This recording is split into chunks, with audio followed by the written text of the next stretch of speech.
นมันทันสิตายเลยจับเจอในกันเจอจนละพ้นถึงพอภาพคนเดียนเพื่อนหน้า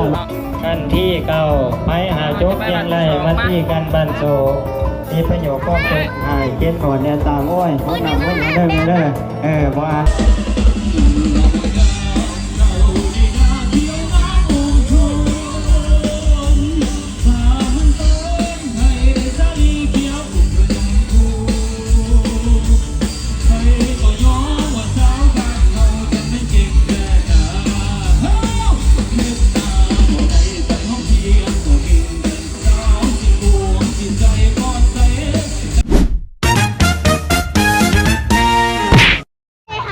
สบายดีปีใหม่สบายดีพ่อแม่พี่น้องทุกคนเด้อตอนนี้ก็เป็นมื้อสงน้ำพระเนาะทุกคนเอาทีมงานกันเลาะสงน้ำพระทีมงานกับบหลายประใดน้อยหนึ่งตอนนี้ก็สิไปสงน้ำพระแล้วก็7 โมงเขามีขึ้นคอนเสิร์ตเนาะเดี๋ยวจะถ่ายให้ทุกคนเบิ่งเนาะคอนเสิร์ตอยู่บูธเบียร์ลาวสบายดีนิดตุ้ยสบายดีปีใหม่ลาวเด้อขอให้ทุกคนสุขภาพแข็งแรงเกิดบัดมาทีหลังบายเบ๊ะเด็กจะสงน้ำพระน้ำอีกแล้วนะ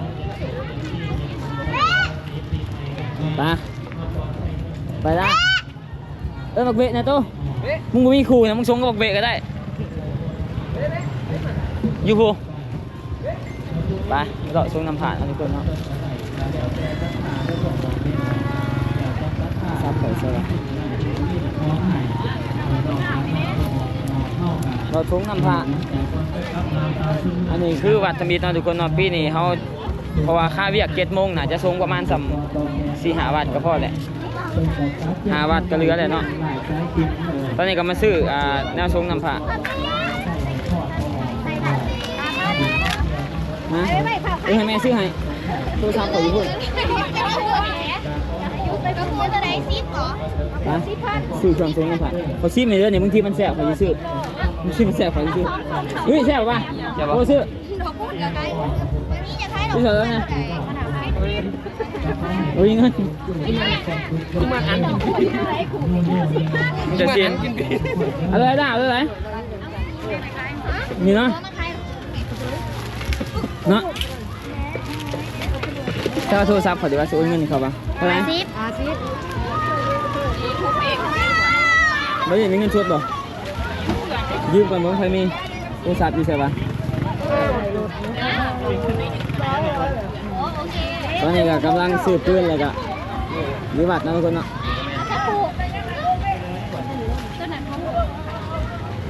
เด็กอะไรการใช้เงินหายด้วยไหมเด้อครับหนึ่ง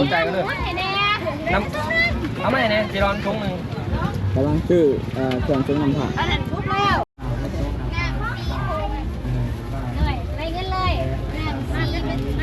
กำลังซื้อน้ำทุ่งน้ำผักเนาะทุกคนเนาะปกติจะเห็นเอาเองแต่ว่าซื้อเอาง่ายกว่าสาวน้อยแต่ว่านี่โอ้โหโคตรกระปุกจนลอย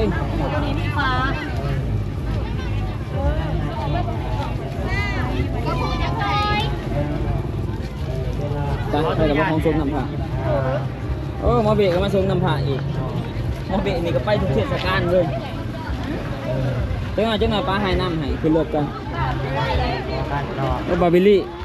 แทนบ่มานำเนาะทรงคนเดียวหลังจากที่เดี๋ยว4 โมงไปกับผู้อื่น5 โมงหรือเปล่านี่แมน5 โมงไปเด้อ7 โมงเขาก็มีเวียดเนี่ย4ใช่ป่ะเอาโมงข่อยพิษแสดงวะโอ้4 โมงตรงตกใจว่าคิดว่า5 โมงป่ะเดี๋ยวไปรถใช่เดินไปเดี๋ยวป้าให้น้ำให้รถมันทีมันก็นำไปใช่ทุกคนนำผ่านนะทุกคนนะมันเป็นเทศกาลยูเมกาเนี่ยก็ทรงนำผ่านคือกันว่าแต่ยูไซมีลาวเนาะอันนี้คือบุญปีใหม่ลาวทุกคนทรงนำผ่านผูกคอผูกแขนเด้ต้มเงาแฟนมึงไหมเอาเบะทรงน้ำนะนี่อยากใครหุ่นน้ำย่าเยืดย่าได้รถตัวเมียข้างฝากคนก็ได้แล้วอะไรมาแล้วแกนแล้วนะจมเย็นโอ้ยดีร้ายแม่กันที่ซิป คือเมื่ออินทราธิราชแปลงเพศเป็นภาพลงมาขอเอาหน้ามินมาที่ไปนอนจอดสนององค์กษัตริย์ไทยรัตโรบกัดบาทได้ละไปย่อยกมอนท่านไหนแก่ภาพมันนี่แสนประเสริฐแต่เดือดข้ามหาคุณแม่จะมีแนวไรก็ตอนท่านถวายหมอนมีใจกรุณาเกลือจนเจือแจกแบงบาปโบเห็นเวียนบ่ตอนบนเจ้าหลอกมากไม้หลอกทานเอ้ยกันที่10เด้อแม่เด้อโอ้ยดีได้กันที่6เจ้าหาจับเสือใดกันเจอจนละพ้นถึงมอภาพคนเวียนโดนหน้าลอยใหม่เลยเราไปพาดบ่อเจนตะพ้นทานปลามาพานในดัดตนพบเข่าขนองเนยที่นี่โศกบ่ให้เสื้อจำดอกพิมเข็นโหดนำพุทธมนต์ในเด้อแม่เด้อกันที่6เด้อโหดนำพุทธมนต์ก็เด้อแม่เด้อกันที่6เด้อกันที่หาถึงเมื่อภาพพระนอเท่านี่ย่ำสาวทำงานเลยหมอนะ ขอทรงห้ามซื้ออภิตดาหน่อยภาพมโนเป็นก้นเขาเมียเล่าที่ต้นนมผ้าแป้งกับแป้งเวภาพกูพ้อยยมมีเงินใจให้ระวังดีเดือดร้อนคนขอตะตูยิ่งย่อฝาบ้านดีที่กาสิ่งที่เฮิร์นให้ไปก็จะเตาขึ้นมาพอกันที่12เด้อแม่เด้อสักติกันนี่หากดียิงเหลือหลายสิ่งที่เฮิร์นหายไปก็เตาขึ้นมาพอมันดังพระเวทเจ้าขึ้นเข่าหลอกนางเมืองบรรดาพ้นหาแก้วอันนี้คือบัตรที่1เนาะถึงมาองค์กษัตริย์ไทยพญาเวทท่านบุตรสองกันหาซาลีให้แก่ภาพมโนเถาพระเวทมีใจกว้างกรุณาภายโผดโดกทั้งสองยังอ่อนหน่อยก็ด้านให้แก่ภาพเจ้าหากยกเติมได้ใจใหญ่เสียสละมีน้ำใจสากลถอดท่านกุศลต่างมาเป็นเพียรจิตต่างสินธรรมโพธบาทมีน้ำใจพระเสด็จแต่เดินดนกว่าพ้นทานเอ้ยโอ้ผมกินกระดมกันที่12สักกะทีกันนี่หากดียิงเรือหลังจริงที่เฮิร์นหายไปก็เตาขึ้นมาพอเหมือนดังพระเวทเจ้าขึ้นเข่าดอกดังเมืองบรรดาพ้นนาแก้วดงดาสวดทรงอยู่ในของเกศแก่ต้นลานยิ้มมาพ่านเต็มไปด้วยโยนาท่าท่านก้าวเส้นพระองค์เจ้าขึ้นเมื่อห้องประเทศไส้แก้วกูขึ้นเมื่ออยู่สื่อสางเมืองบ้านในซุ้มเย็นเด้อแม่เด้อสาธุอนุโมทนาผมกินกระดุมมาเลยได้บอกว่าจะเป็นบ้านไก่ซิดบ้านไก่ซิดติดกันวัดนับโพธมนต์นะบ่อีเมวัดนับโพธมนต์นะบ่อย่าโหดได้เด้อนำจะซื้ออย่าโหดได้นำเรานำเบียร์ขับรถขับร่างหรือว่าไปน้ำถองน้ำทางกาขอให้มาตะว่างเด้อน้องไพ่ยาพานม่านยาโตนี่คือบัตรที่1เนาะทุกคนเนาะกันที่9ไม้หาจบยังไรมาที่กันบันโซมีประโยชน์ก็เป็นหายเขียนก่อนเนี่ยตามโอ้ยเขานำมันมาเด้อพออ่านออกมันดีเกินไปโหดที่เราเกือบเสียแข็งแง่เลยเดี๋ยวเขาจะไปหล่อบัตรที่2เลยทุกคนโดยสายบรรยากาศการหลินปีใหม่อยู่ลาวอยู่ปากเซ่ทุกคนเบิ่งเด้อเยอะฟ้าแปดอยู่ชาลีก็ประมาณไข่ไพ่ใส่เสือคือเราไปตอนนี้กำลังรอทุกคนกำลังจุกด้วยบางงานหน่อยน้ำก็ไปถึงน้ำปอดที่อยากที่มันไปถึงว่าติดแกนไหม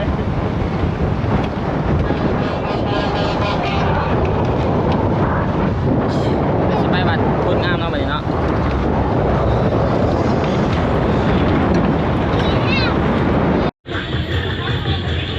ขึ้นขนาดทุกคน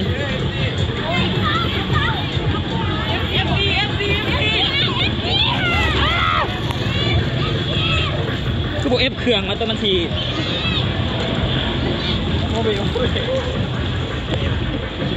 ใส่ว่าแว่นตาโอ้โหเต็มหน้าเอ็กซ์สั่นเลยปวดแม่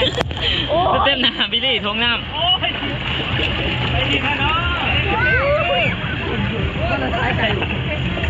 คะแนนและอันนี้ทงน้ำเต็มหนาโอ้ยพวกเจ้าต่างหากโอ้ยโอ้ยเจ๋งวะหัวเอาไม่แน่นโอ้ยจ้า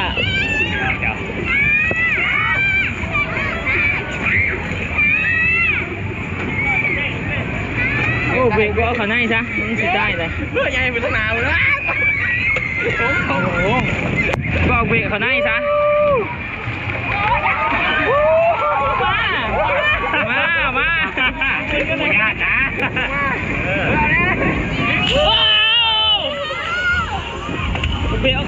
ต้นมัน มันชันสิตายเลยดิ มันย่านบ่เคย โอ้ยดับยิง ความเย็นเลยนี่มันสิจอดรถนี่ดิ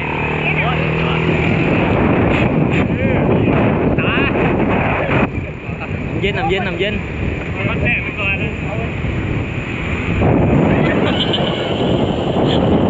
สักเดี๋ยว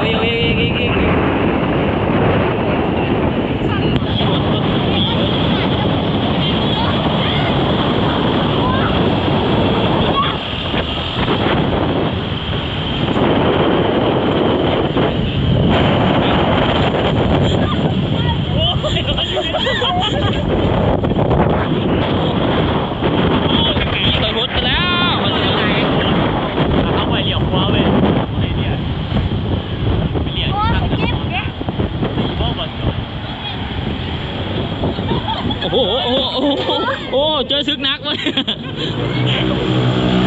โอ้มอนี่เฝ้าไปใช้วาลินปีใหม่วะสิ่งไปสิ่งเว้ยโอ้หูมือมาทางหนาขาวๆผมเห็นบ่โอ้ไอบิลลี่เห็นบ่ขาวๆเขียวๆทางหนาเห็นอยู่ขาวๆเขียวๆเอาใช่ไหมกระเทยตีกระเทยโอ้กูเบิ่งแต่นะกระดูกกูเบิ่งแต่กระดูกมีดนะโอ้เดี๋ยวนี้เขาแห่เนาะทุกคน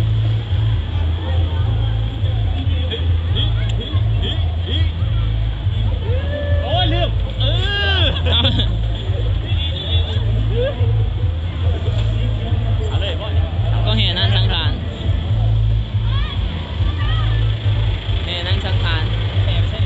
เห็นเขาวัดเห็นอ้อมนี่แหละอ้อมนี่เลยเขาวัดแบบนี้นี่ก็จะอ้อมบริษัทเขาหอดบ้านอะไรอย่างเงี้ยเขาแห่ไป4 โมง 3 โมงโพที่สัมมันโพหมกโมผ่า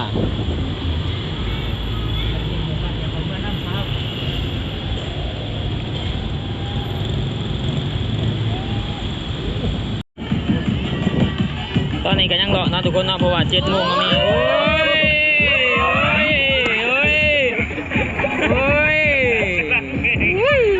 สาวสำน้อยยังจะขาวๆติดตามโปรแตกเสียเลยเดือนนึงซื้อตอนนี้กำลังซื้อไปแบกเอาน้ำเนาะทุกคนเนาะเพราะว่ากระสุนเฮาเบิร์ดกระสุนเฮาเบิร์ดน้ำท่อมอีกว่าทางหลังน่ะกระสุนเฮาเบิร์ดหรอบ่เมื่อกี้นี่บ้าจะเป็นแบบ มันติดล้อมองหลายอย่างนะไม่ได้กล้านะตั้งแต่ออกซื้อเลยบินยังวะมหาชัยจับปิดบ่ปิดโอ้กูปิดมื้อนี้มันก็เบิดแล้วแหละมีน้ำก้อนแทงอยู่บ่น้ำก้อนแทงนี่บ่มีหีแทงโอ้หิวเข่าอีกซุปเปอร์หิวสุดจับไม่หักเบะเลยฮะโอ้เป็นแต่แสบอยู่ขาไก่เนี่ยกินน้ำไม่เมื่อยมากเลยยิ้วเก่าเลยคากเลยเอาโอ้ยฉันมาจอดบนนี้มันตันทางเขาเนี่ยไปอีกข้างหน้าหน่อยนึงมันตันทางเขาตอนนี้ก็มีบ่อนขายเสบียงอาหารนะทุกคนเนาะยังว่าเราขายยังปีนโอ้ยแกงกี่ดอกขี้เด็กบุกน้ำใหม่เต็มเลยหมอเจ้าลมจะคนนี้บอกไว้มาถือตอนนี้ก็กำลังมาตื่มกระสุนเนาะทุกคนเนาะเพราะว่ากระสุนเขาเบิร์ดแม่นำจนจำเปิดมาตีล่ะบ่มา4 โมงมันเป็น4 โมง 49ถึงมาแล้วใช่ปะของกูอยู่ใช่โอ้หมอนี่ตอนนี้ก็กำลังมาแวะตื่มกระสุนเนาะทุกคนเนาะก็บดินนี่เลยนี่ขาดเนี่ยนี่มันยังเอาหนามไว้ใจก็ไปเพราะมืออื่นนี่เขามาดินนี่เป็นยังวะดินไก่คนนี้ดีเลยพี่ไก่ปีนี้มีคนดินบ่ฮะบ่มีคนดินมึงยังดินได้อยู่ดิตู้หันมึงก็มีแต่ทางในเสียงานด้วยฮะงานนี่กับทีมงานอยู่บ่ายแล้วเสียบต้นเลยอ้าวอยู่นี่ก็ม่วนอีกแบบนึงเป็นปากกูกะเอากูมีแต่สาวสำน้อยกูใหญ่ก่อนเช้าใหญ่ของไงไปดูเอาตีจะบอกไปเลยเอา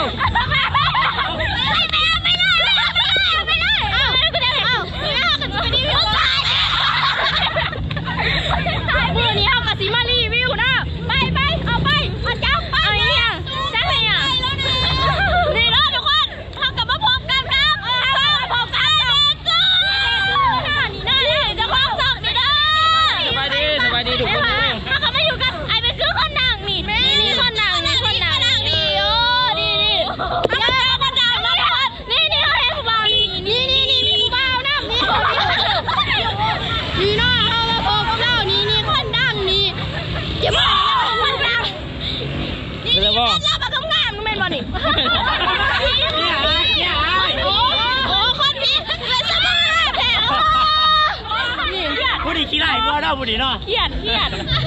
ไอ้มันคือเห็นเรามาหลอกลายไปคือเลยนี่แม่เราแบบงามนึงเนาะหัวก็งามเมียก็งามลูกเราแห้งงามนะทุกคนมาเราบอกเรานอนเนาะหนูโอ้ดีนี่กับมูนะมีแต่คนรอนะทุกคนดิเมียมูเรานี่รอนี่เจ้าของสองแห้งรอ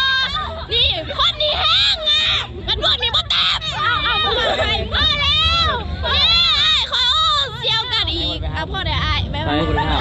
จักมันเป็นปลาเมียเหรอเดี๋ยวพูดต้องไปมาสิเปิดตัวเมียใหม่กันไปสิเปิดตัวเมียใหม่เปิดแล้วบ่โอ้ตายหาหัวแตกข้างหมองเลยโอ้บุญไหวถือเขาหยาดกล้องเดี๋ยว FC บอบี้เดี๋ยวเอาไปซื้อกล้องไอ้ได้ล็อกคิดว่ารถน่ะล็อกรถนะดิมีโทรศัพท์ดีไหนล็อกรถแล้วบ่ หลอกรถแน่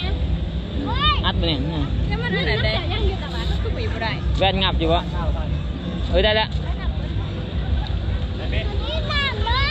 เลย เต้จะไปเอาอันนี้คือวัดบ้านเขาเองเด้อทุกคนวัดบ้านเขาเองวัดพนกุ้งเนาะ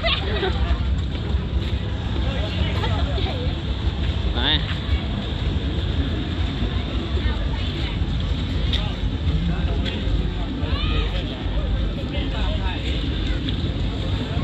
เอานะเดี๋ยวเราสิไปชมน้ำผาวันที่2เอาทุกคนเนาะจักสิได้จักวัดนี่เลาะซื่อๆกันยังอันนี้แหละ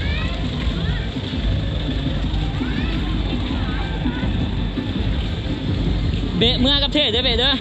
ว้าว เบิ่งเบะได้รถเสียบพ่อมันน่ะมันหนาว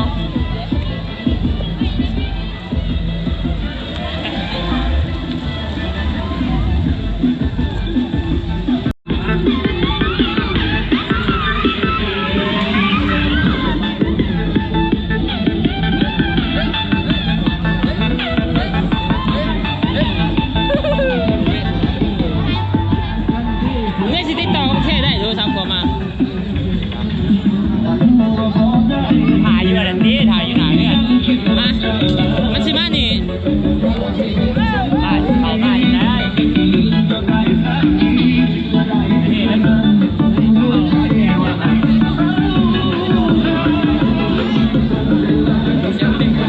เด็กสิได้เข้าไว้เนาะ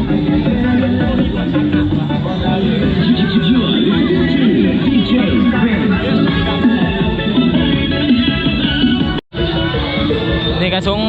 งพระวัดที่2เนาะทุกคน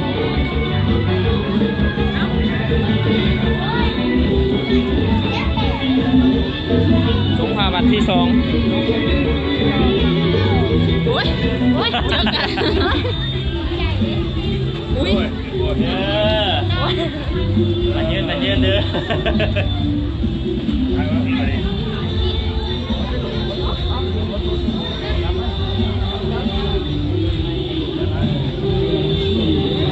วัดที่2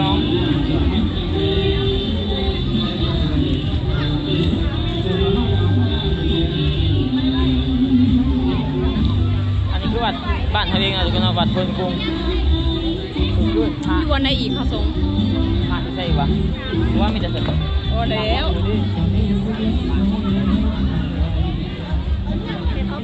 เราส่งไปทำนี่นี่ได้วันที่2ไทยหูโอ้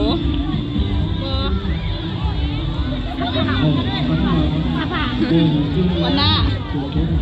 หน้าไปนอนบ่จะไปบูธ วันหน้าอยากนอนอยู่แล้วต้องเกี่ยวไข่อกไข่เข่าสินอนไป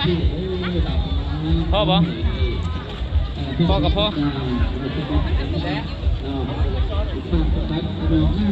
เท่มันสิมานี่นะไฟมีเฟซบักเท่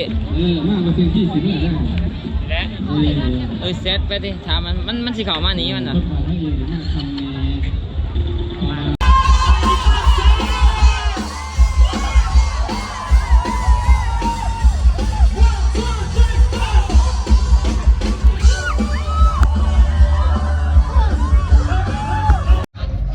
ตอนนี้เขาก็ลงจากคอนเสิร์ตเนาะทุกคนเนาะโคตรเดือดมาขับรถให้สาวๆตอนนี้ขับรถให้เมียกับทีมงานหลอกสลิงซะหน่อยแฟนเถาโตคนก็คือขึ้นขนาดทุกคนปักเซ่อยากมืดแน่ด้วยนายหนึ่ง มืดแน่เนาะนั่งอยู่ในกับวันด้าเนาะวันด้านั่งอยู่ในกับวันด้าเนาะทุกคนเนาะก็ปล่อยสาวๆหลินอยู่เนาะเขาก็เป็นคนขับรถกระบะให้เขาม่วนๆเนาะโซนกันมากเลยนะเนี่ย